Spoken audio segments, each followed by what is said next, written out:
This is my third time living in Korea. My first time, I was 5, and I stayed until I was 7 or 8. And then I came back when I was 10, and I stayed until I was 12. And then I came back again when I was 20, 26 now, 25, 23, I think, when I first came. Yeah, I was 23. And that was this time when I lived up north, like an hour and a half at the army base there. Both my parents were in the army, and I was born in Germany, and we moved through Europe, the United States, and Asia, and then back to the United States, and then back to Asia, and then back to the United States, and then I went to school in the United States and studied abroad in Spain, and then I went back to the United States and came back to Korea. When you're an army brat in Korea, you don't really leave the base that much. Like, your school's there, it's safe. You just you live on the base. Your parents work on the base. You go to school on the base, so you just stay on the base. You go off base for like field trips. It's like, whoa, I'm going off base. It's like a really big deal. And so, but when I did leave, I just remember feeling so happy to be in the place that I was. I don't really know if I was aware that I was in a foreign setting, because I'd always lived in a foreign setting. But I loved Korean food. I loved Korean people. I loved playing with my friends who were mostly Korean.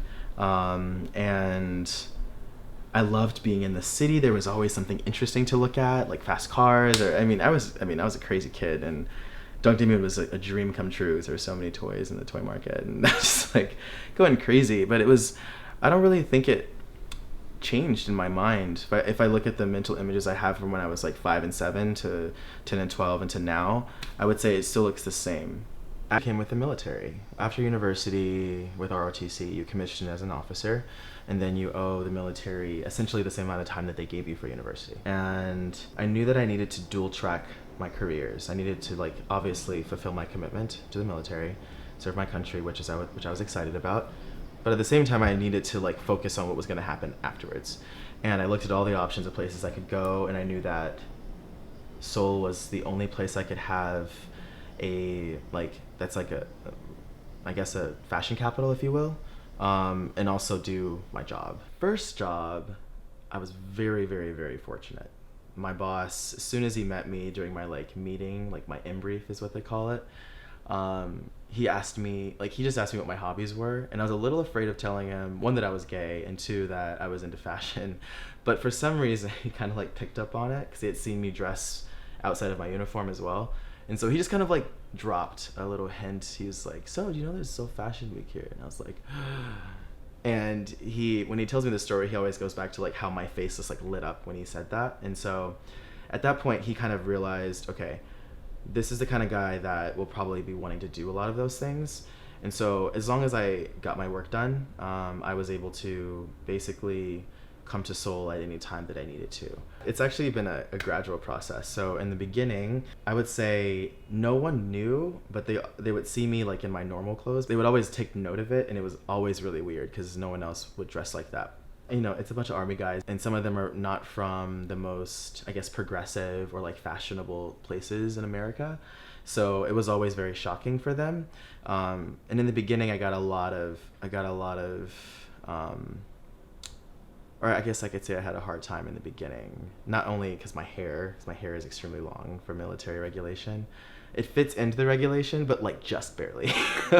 But also just seeing me seeing me out of uniform just made them uncomfortable. And then the fact that I was also openly gay and comfortable with myself and wasn't making a big deal out of it also made them a little uncomfortable. And there was a little bit of hardship about that in the beginning. But for me, I just continued to be me, and sooner or later they had to change their perception, and it got a lot easier after a while. I started with illustration, fashion illustration, as a hobby, just like any other kid that loves fashion in their parents' basement, sketching, watching Project Runway and America's Next Top Model all the time, and also being in the closet at the time, or unsure at the time, and coming from a very, very, very traditional Christian family.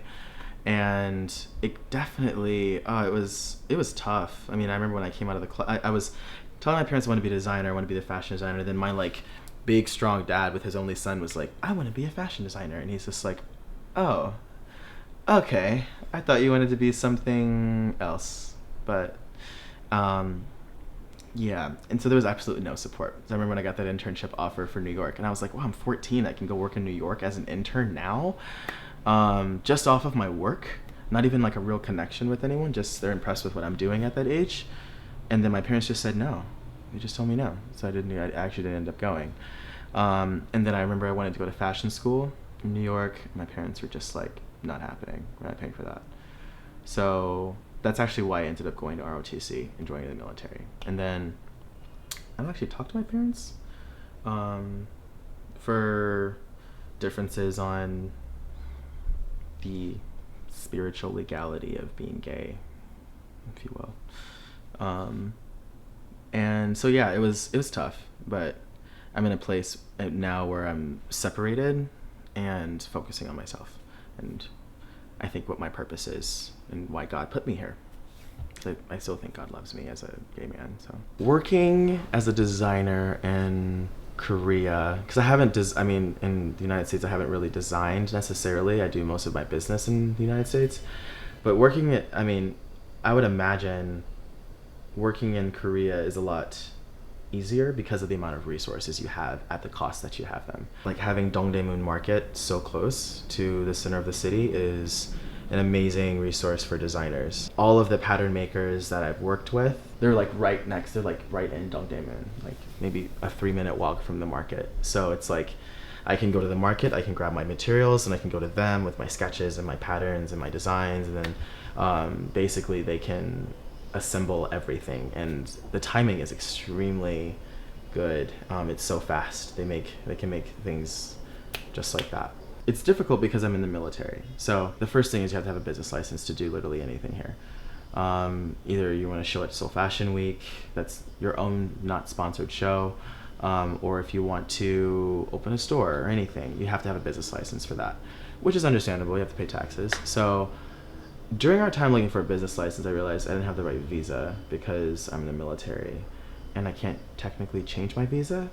So having like visa difficulties, that was the first thing. So, and then we were looking for different like companies that could maybe sponsor a visa, but then at the same time, it just would change the name, and they would have to have it registered under a different name, and then the brand wouldn't get enough credit, and then it would just be complicated. We would have to work with that person all the time because it would be on their taxes technically. So it was like, okay, no. So then I was like, okay, let's try to do this on my own. And then when I did my research, I realized you have to have like more than 6 figures, up to 7 figures, like saved into a bank account, so that when you register for that specific business visa, you have to like have that to show in your bank balance. And I was like, oh my God, how can an emerging designer like do that? You know, I don't know any emerging designers that have like $1 million just like in their account ready to just show someone. So that was a very hard part. And so yeah, and then I decided, okay, well, I'll get my business license in the United States, and I'll just go from there. But then when I met the people from Seoul Design, I was like, okay, cool. Like they're interested. They say that they're like, no, you're gonna be in DDP next season. I'm like, okay, great, let's do this. And then it just everything kind of fell apart at the end. They're very supportive of the fashion community here, very much so. But only like if you're Korean, if you have the right sort of like ID card or visa or business license that fits what they're going for. And if you're Korean, it's easy. Like I think business license is like $10 at any post office, whereas as a foreigner you have to have so much more. And it's a way. I think it's a way to help push the Korean style and Korea as a fashion capital more into the international scene. And I think what they're probably thinking is if you allow too much of a foreign influence, it's going to dilute what makes Korea great, I guess, in their minds. They're not used to having foreign designers who are in the military coming to Korea with a specific visa trying to do business here. It's just not common. Or it's not common for a foreigner to come here and not like teach or do something. And there's just not a lot of foreigners coming to Korea for something like that. And I think, they come and then they do those things. There's a lot of amazing foreign creators here that I love to work with. But I think the government's not recognizing that as an actual community that needs to maybe have some sort of help when it comes to entering into the marketplace. I think that's probably why it causes a problem. I think Asia in general, and then we'll zoom into Korea, has a certain level of being isolated, which is a good thing, I think, for cultural preservation. And so I would say in Korea, now zooming in, they're always reaching out for inspiration for different things, culturally, even outside of the fashion industry, music, have people act and things like that. They're always reaching for something outside of Korea for inspiration, but then when it comes here, it's always fused with the essence of Korean culture, to be Korean. Because you can live in Korea your whole life, as a foreigner, be from Germany or the United States or something, and still not be at that level, which is I didn't even realize that that's it. There's just a bit of uniqueness in being Korean to other Koreans living in Korea. I know a few people that have lived here their whole lives.